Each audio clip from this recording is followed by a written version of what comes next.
आप सभी दोस्तों को राधे राधे। श्री कुंज बिहारी श्री हरिदास। बंधु, आज का दिन अपने आप में विशेष महत्व रखता है क्योंकि आज है अक्षय तृतीय। अक्षय तृतीय का सीधा सा अर्थ है जिसका कभी क्षय नहीं होता, जो हमेशा रहता है, कभी नहीं घटता बल्कि बढ़ता ही रहता है। चाहे वो दान हो या गुरुदेव को प्रणाम करते समय मिला हुआ आशीर्वाद हो। आज के दिन किया गया सत्कर्म हमेशा के लिए हो जाता है अक्षय, जिसका कभी नाश नहीं होता। जैसे आत्मा अमर है, उसी प्रकार आज के दिन किया गया सत्कर्म अक्षय हो जाता है, जिसके फलस्वरूप आपको हमेशा भक्ति मार्ग में एवं सांसारिक सुखों का लाभ मिलेगा और मिलता ही रहेगा।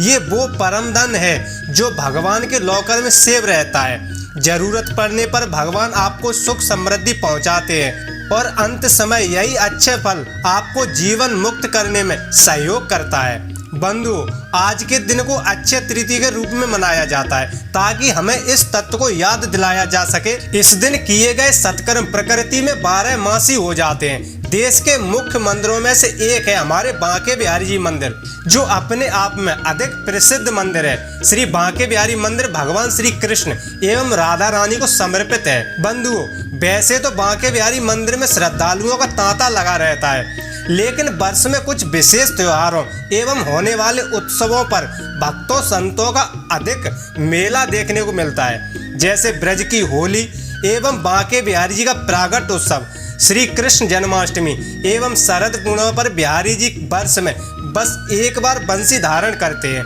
और भक्तों को अद्भुत रूप में दर्शन भी देते हैं। बिल्कुल उसी प्रकार हरियाली तीज पर बांके बिहारी जी स्वर्ण रजत हिंडोले में विराजमान होकर राधा रानी संग झूला झूलते हैं। ठीक इसी प्रकार वर्ष में एक बार बांके बिहारी जी के चरणों के दर्शन करने के लिए देश विदेश से भक्त आते हैं अक्षय तृतीया पर।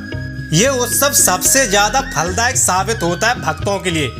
एक तरह से ये बांके बिहारी जी का प्यार है जो बांके बिहारी जी आज के दिन भक्तों पर लुटाते हैं। वैसे तो बांके बिहारी मंदिर में उत्सवों की कोई गिनती नहीं लगाई जा सकती। यहाँ तो हर रोज उत्सव है और कहीं भी ऐसा नज़ारा आपको देखने को नहीं मिलेगा। यदि ठाकुर जी के चाहने वालों की बात करें तो उनके लिए बिहारी जी का दर्शन पा लेना ही उत्सव है। ठाकुर जी को प्यार करने वालों का सैलाब हर समय बना ही रहता है। बंधु, आज अक्षय तृतीया के शुभ अवसर पर मंदिर परिसर में श्रद्धालुओं का भारी संख्या में सैलाब देखने को मिल रहा है, क्योंकि अक्षय तृतीया पर ठाकुर जी के चरणों के दर्शन होते हैं। वैसे तो वर्ष भर ठाकुर जी के चरण पुष्पों से एवं वस्त्रों से छुपे रहते हैं, लेकिन आज अक्षय तृतीया के दिन बांके बिहारी जी के चरणों के दर्शन करने से भक्तों पर विशेष ठाकुर जी की कृपा प्राप्त होती है। आपको इसका राज भी बताएंगे, तब आप समझेंगे असली चमत्कार बिहारी जी का, क्योंकि बिना महिमा जाने दर्शन के बाद भी जो आपको सुख मिलना चाहिए वो नहीं मिल पाएगा। बंधु, वृंदावन के बांके बिहारी जी की छवि बहुत आकर्षित है, क्योंकि यहाँ बांके बिहारी जी एवं राधा रानी एक रूप में दर्शन देते हैं अपने भक्तों को। वृंदावन के रसिक संतों का कहना है स्वामी श्री हरिदास जी महाराज ने अपनी संगीत साधना से और उस साधना में जो प्रेम था स्वामी जी का श्री कृष्ण से, उसकी शक्ति से एवं अपने शिष्य विट्ठल विपुल देव जी के आग्रह पर जन कल्याण के लिए निधवन में प्रकट किया था बांके बिहारी जी को। बंधु, यदि आप जानना चाहते बिहारी जी कैसे प्रकट हुए थे तो आप डिस्क्रिप्शन में लिंक दी गई है, वीडियो को देख सकते हैं। अक्षय तृतीया पर बांके बिहारी जी के श्री अंग पर चंदन का लेप किया जाता है। बांके बिहारी जी के लिए इस शुद्ध चंदन को दक्षिण भारत से मंगवाया जाता है। फिर उस चंदन को कई महीनों पहले से घिसना शुरू किया जाता है। अक्षय तृतीया से ठीक एक दिन पूर्व चंदन में कपूर, केसर, गुलाब जल, यमुना जल और इत्रों को मिलाकर लेप तैयार किया जाता है और अक्षय तृतीया के दिन श्रृंगार करने से पहले ठाकुर जी के पूरे अंग पर इसका लेपन लगाया जाता है। क्योंकि बांके बिहारी जी का अंग बहुत कोमल है, मैं आपको मोटा सा उदाहरण देता हूँ। जैसे नवजात शिशु का कोमल अंग होता है, उससे भी कहीं अधिक कोमल अंग है हमारे ठाकुर जी का। इसलिए गर्मी से राहत मिलती रहे बिहारी जी को, तभी शीतल चंदन लगाया जाता है बिहारी जी को। ऐसा भी माना जाता है आज के दिन शुभ कार्य करने के लिए पंचांग देखने की जरूरत नहीं पड़ती। अक्षय तृतीया पर किए गए कार्यों का अधिक फल मिलता है। अक्षय तृतीया पर जहाँ एक और शुभ मुहूर्त एवं खरीदारी को जोड़कर भी देखा जाता है। इसका एक भाव वृंदावन से भी जुड़ा हुआ है। वृंदावन के बांके बिहारी जी के चरणों के दर्शन होते हैं।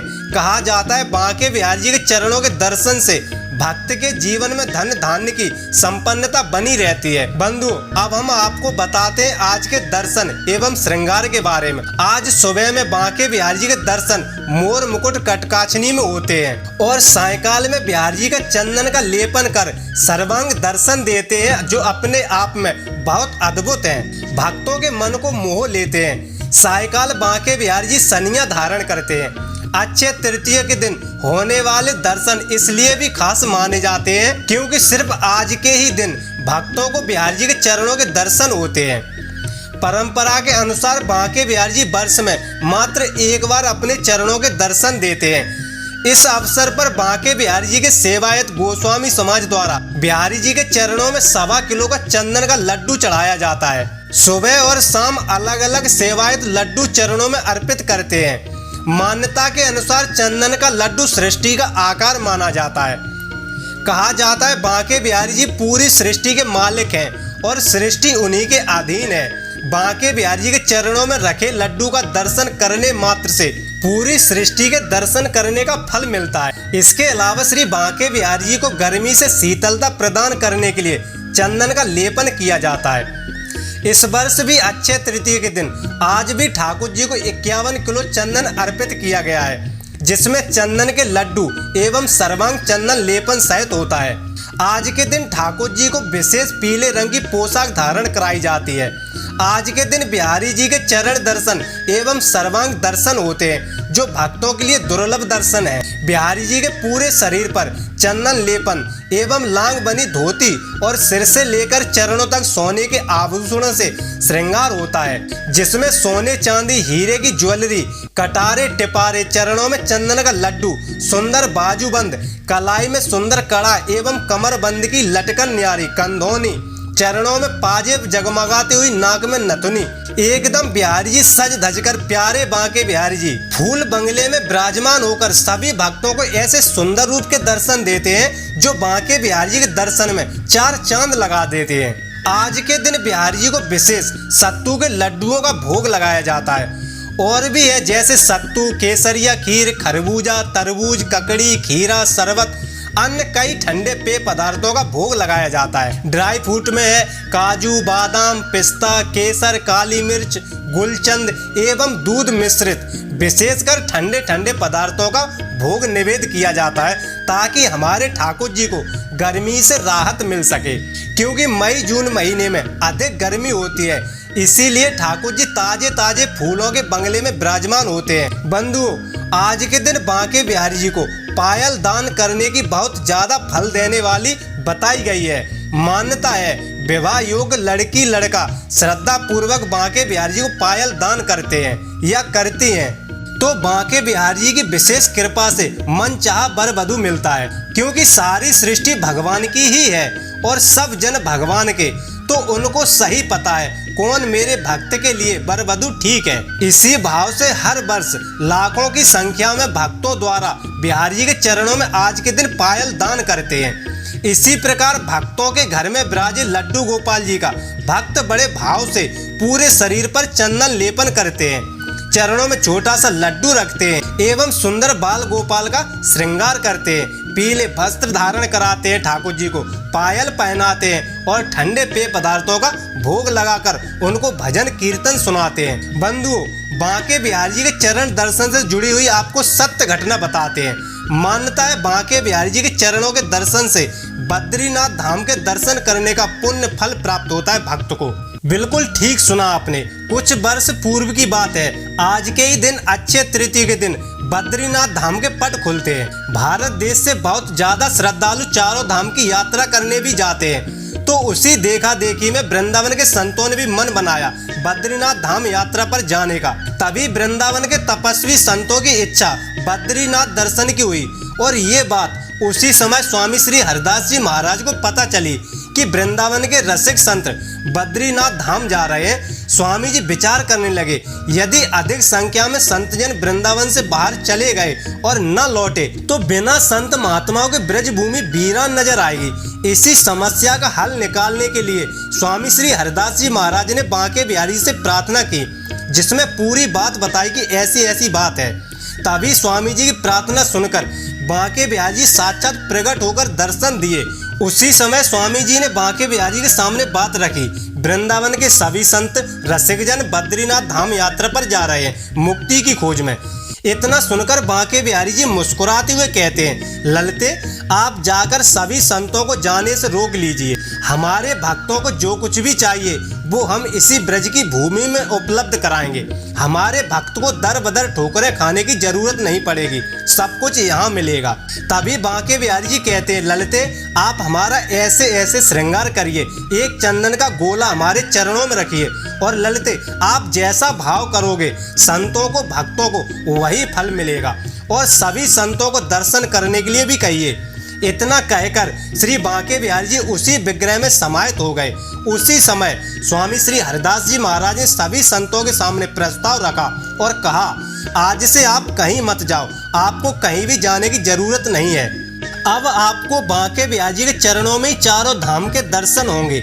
ये आप सबसे अनुरोध है और वादा भी है। इसलिए आज सब लोग रुक जाइए और सुबह ठाकुर जी के दर्शन करने आइए। ठाकुर जी आप सबको उपहार स्वरूप कुछ देने वाले हैं। इस प्रकार स्वामी जी की बात सुनकर सभी संत वृंदावन में ही रुक गए। सुबह हुई। अक्षय तृतीया पर स्वामी जी ने ठाकुर जी का अपने हाथों से सुंदर श्रृंगार किया और भाव में देखा बांके बिहारी जी के चरणों में जब चंदन का गोला रखा, उसमें भाव यही किया कि ये सृष्टि का आकार है। जब वृंदावन के संतों ने, बाहर से आने वाले श्रद्धालुओं ने, भक्तों ने जब अक्षय तृतीया पर चरणों सहित चंदन के गोले के दर्शन किए तो सभी संत भक्तजन एकदम अपना सुध-बुध खो बैठे, क्योंकि बांके बिहारी जी मुस्कुरा रहे थे और चरणों में बद्रीनाथ सहित चारों धाम के दर्शन हो रहे थे। दर्शन करने वाले सभी भक्त नाच रहे थे, हृदय प्रफुल्लित हो रहा था। ये बात हवा की तरह चारों तरफ फैल गई और जो भी भक्त बद्रीनाथ धाम यात्रा पर गए हुए थे वो भी वापस बांके बिहारी जी के चरणों के दर्शन के लिए आने लगे। स्वामी श्री हरिदास जी महाराज बहुत खुश हो रहे थे और ठाकुर जी को धन्यवाद देने लगे। आपने भक्तों के भाव को पूर्ण किया। बंधु, कहा जाता है तभी से ये चमत्कार होने लगा। बांके बिहारी जी के जिस भाव से आप दर्शन करते हैं, बांके बिहारी जी उसी भाव को पूर्ण करते हैं। उस दिन का दिन अभी तक कोई भी संत महापुरुष ब्रज भूमि छोड़कर मुक्ति की तलाश में बाहर नहीं गया। पूर्ण भरोसा एक बांके बिहारी जी पर। ना ही कोई ब्रजवासी, ना कोई संत कहीं कुंभ स्नान में जाता है। ये जो मन क्रम वचन से बांके बिहारी जी की शरण में है, उसका भार स्वयं बांके बिहारी जी उठाते हैं। ठीक इसी प्रकार राधा वल्लभ मंदिर में ठाकुर जी के चरणों के दर्शन होते हैं। सभी भक्तजन, साधु संत पीले वस्त्र पहन कर आते हैं, मंदिर परिसर में पद गायन करते हैं। इसी प्रकार लाडले ठाकुर श्री राधा रमण जी मंदिर में इसी प्रकार ठाकुर जी के चरणों के दर्शन करने के लिए भक्त दूर दूर से आते हैं। आज के दिन निधिवन राज में स्वामी श्री हरिदास जी महाराज के शरीर में चंदन लेपन करके चरणों के दर्शन होते हैं। संत महापुरुषों द्वारा भजन गायन होता है जो वर्ष में मात्र एक बार होते हैं। आज के दिन वृंदावन की परिक्रमा मार्ग में भक्तजन शीतल जल, शरबत, सत्तू का प्रसाद वितरण करते हैं। हर कुंज गली में श्रद्धालु ठंडे पेय पदार्थों का जगह जगह भोग प्रसाद वितरण करते हैं। भक्त उत्साहित होकर खूब झूमते हैं, नाचते हैं, क्योंकि आज के दिन वृंदावन के सभी ठाकुरों के चरणों के दर्शन होते हैं। चाहे मदन मोहन जी हो, गोपीनाथ जी हो, गोविंद देव जी मंदिर हो, चाहे राधा सने बिहारी मंदिर सहित सभी मंदिरों में खूब उत्सव धूमधाम के साथ मनाया जाता है। बंधु, आज के ही दिन भगवान परशुराम जी का प्रागट हुआ था। आज के ही दिन मुख्य माँ लक्ष्मी जी पृथ्वी पर विचरण करती हैं। आज के ही दिन पौराणिक मान्यताओं के अनुसार अक्षय तृतीया के दिन द्वापर युग का अंत हुआ था और सतयुग त्रेता युग की शुरुआत मानी जाती है। इसलिए भी आज के दिन को अक्षय तृतीया तिथि सबसे ज्यादा फलदायी मानी जाती है। तो बंधुओं, वीडियो में बताई गई जानकारी यदि आपको पसंद आई हो, अच्छी लगी हो, तो वीडियो को लाइक, चैनल को सब्सक्राइब और हो सके तो अपनों को शेयर जरूर करें। धन्यवाद। राधे राधे।